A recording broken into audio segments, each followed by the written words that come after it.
Alright, so y'all gonna see me later for the Brianna reading, right?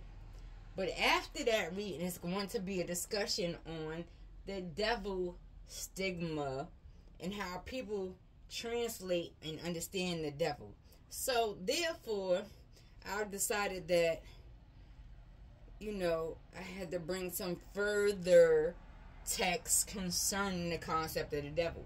So most of y'all come to my channel is about tarot and bone throws, and so we know in tarot the devil, it pops up in Capricorn, and the upright position is about abuse and drug addiction and bondage, and in reverse is the release of that.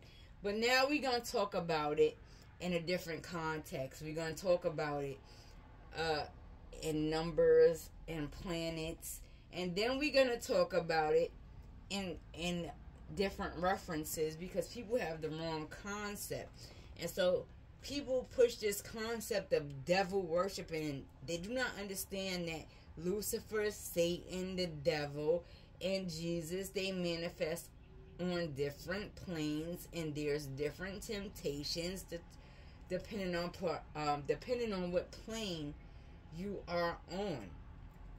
So if you're seeing the devil and tarot straight up, and we're dealing with drug addiction, bondage, sex addiction, so and so, you're dealing with the devil on the lower dimension. When you're dealing with the devil on a higher dimension, then we're discussing the ability to manifest in the physical reality. And so we're going to discuss that in numerology, and we're going to discuss that with a couple of different references, so that people can get this negative concept out, and so that they can also understand, so that everybody can understand that Satan, Lucifer, and devil is a different manifestation, and so that we can have this discussion of how in the hell did one come into the same frequency as Jesus Christ. So this is what we're going to talk about, because there's arguments that have been going on since the beginning of time that most of the people that follow me or watch my channel do not know about.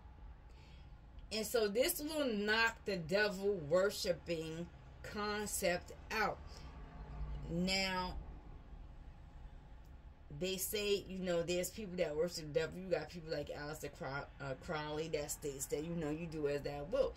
And do as I will, it manifests in different ways depending on your concept of do as I will. So do as I will can be like, okay, well, today or for the rest of my duration, I'm not going to do too much of nothing. Or do as I will can be, oh, I'm going to create beauty and gloriousness amongst my people. Do as I will is a personal concept. And so we have to separate do as I will from Aleister Crowley's concept, because that's his business, and put do as I will in our reality, and then move it that way, so that we stop associating do as I will, the devil, Satan, Lucifer, and Jesus in a particular way, and so we can understand it on multiple dimensions, and so therefore we don't fuss and fight about it.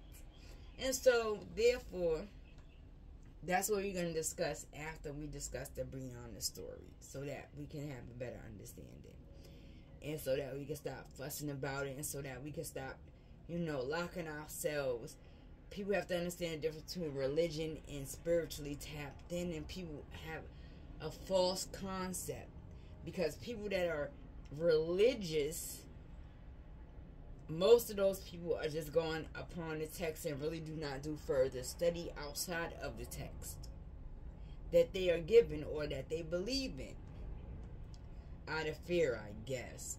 But in order to be spiritual, then you have to tap into all subjects, all aspects, and all realms of what it is. And so, therefore, we are not stagnated. Now, even in spirituality, people get stuck. And so this is why I choose not to get stuck. And so I just flow according to my random thoughts, according to my readings, according to how I feel. Intuition, if anything is able to overpower your intuition, then it's a fail. And so therefore you are disconnected from the universe, and this is a problem. And so a lot of us fight that without even knowing it. So we're going to have a further discussion so that we can get this negative energy off the concept of the devil, Lucifer, Satan, and Jesus and move forward. Deuces. I will talk to you all later.